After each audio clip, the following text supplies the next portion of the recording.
What's up mga ka-genome? Ready na ba kayo mag-debunk at matuto? Tara, samahan niyo kami.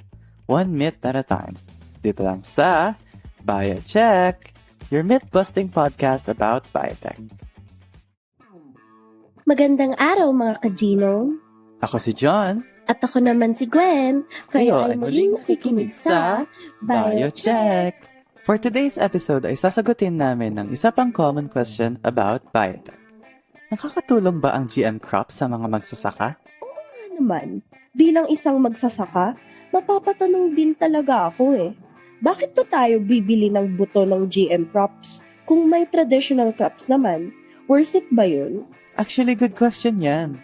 Kasi usually ang naririnig lang natin, genetically modified pa lang. Parang nakakatakot at hindi abot kaya pakinggan. Pero huwag ka mag-alala dyan, dahil i-work out natin yan para sa ating mga ka-genomes. Exactly, tama ka dyan partner. Mga ka-genome, alam niyo ba na ang isa sa mga benefits ng GM crops ay higher productivity?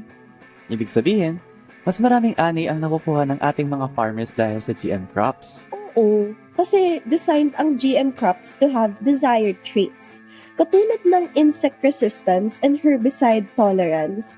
So, hindi agad nasisira ng insekto o baha yung pananim, which means mas maunti ang gastos ng farmer sa agricultural inputs, right? Yes. Ayon sa mga eksperto, GM crops can lower production costs and increase farmers' income. So, win-win siya.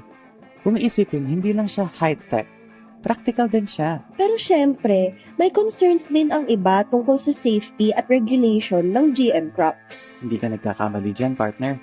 Siguro in summary, ang GM crops, they only mean well in improving yung mga traditional crops natin. Although, iba pa rin talaga kapag tubong tradisyonal. Nandoon kasi yung nakasanayan ng mga consumers. Pero with GM crops, mas mapapaganda din nito yung tubo ng mga pagkain. GM crops are not just about technology, but about improving food security and farmer stability. Kaya next time na may magtanong, bakit ako bibili ng GM crops? You've got answers. Maraming salamat sa pakikinig mga ka-genome. Muli, ako si John. At ako naman si Gwen, makinig at matuto. One myth at a time. Dito lang sa BioCheck.